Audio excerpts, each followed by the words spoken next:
RTK music present.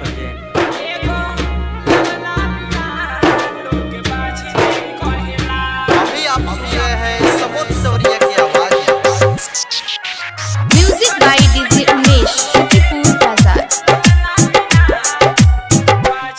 जब घर में से निकली लोगवा पानी मारेला, जब घर में से निकली लोगवा पानी मारेला।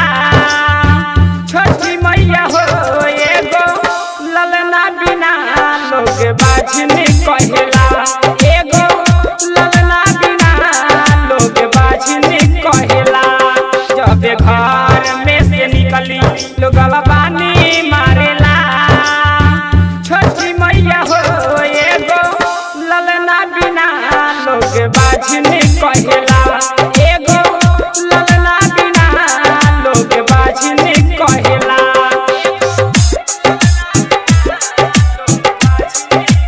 Music by DJ Umesh, Shukipur बाजार।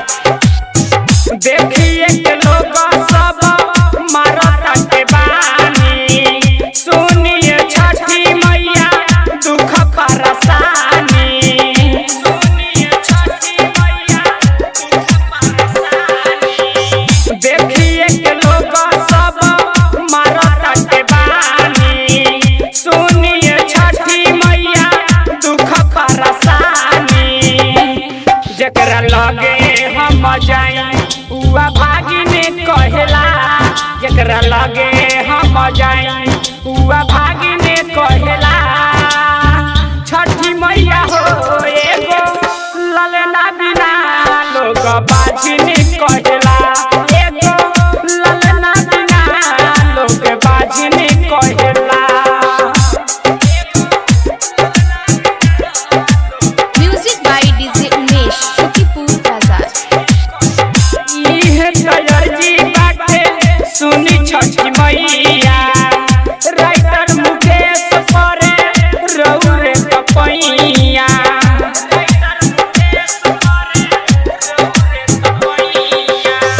इहे तैयारी बाटे सुनी छठी मैया, राइटर मुकेश परे रौरे तपैया। परमोदया समोद परसादी बाटेला, रमेश समोद परसादी बाटेला। छठी मैया हो एगो ललना बिना लोग बाझनी कहेला, एगो ललना बिना लोग बाझनी कहेला। जब घर में से निकली लोगवा पानी मारेला, छोटी मैया हो एगो ललना बिना लोग बाझनी कहेला, एगो ललना बिना लोग बाझनी कहेला। RTK music present. Gold Recording Studio, Panchmukhi Chowk, Kalwari, Majhariya.